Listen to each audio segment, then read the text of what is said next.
नक्की हे संशयित कुठे पाहिले गेले याचा आढावा घेतला आमचे प्रतिनिधी गणेश ठाकूर यांनी। मी सध्या उरण इथल्या मोठ्या नेव्हल स्टेशन करंजा इथं आहे आणि इथे आपण पाहू शकतो पोलिसांचा बंदोबस्त इथं आहे, आर्म गार्ड्स इथं आहेत आणि पूर्ण परिसरामध्ये सर्च ऑपरेशन सुरू आहे, नाकाबंदी सुरू आहे।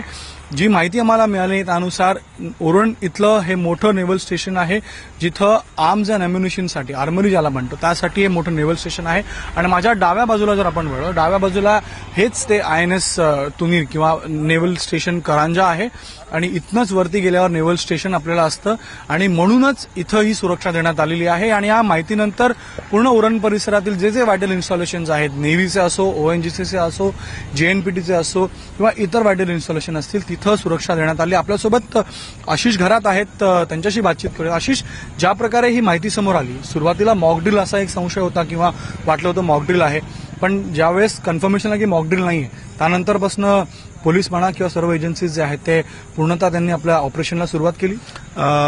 बरोबर आहे। आज आता जवळजवळ 12 ते 15 तास झाले संपूर्ण घटनेला, पण सकाळी जेव्हा ही माहिती पहिली आली होती तेव्हा शाळेच्या प्रिन्सिपलने आणि त्या कमिटीने पहिले व्हेरीफाय करून घेतलं की खरंच या संदर्भात नक्कीच काही ऍक्टिव्हिटी झाल्या आहे का। त्यांनी पोलिसांना इन्फॉर्म केलं होतं आणि त्याच्यानंतर असा पहिले संशय झाला की मॉकड्रिल असू शकतं, पण कारण नेव्हीचा इथे बेस आहे त्या नेव्हीचं बऱ्याच वेळा या ठिकाणी मॉकड्रिल वगैरे होत असतं, त्यामुळे असे संशय होता पहिले की हे मॉकड्रिल आहे।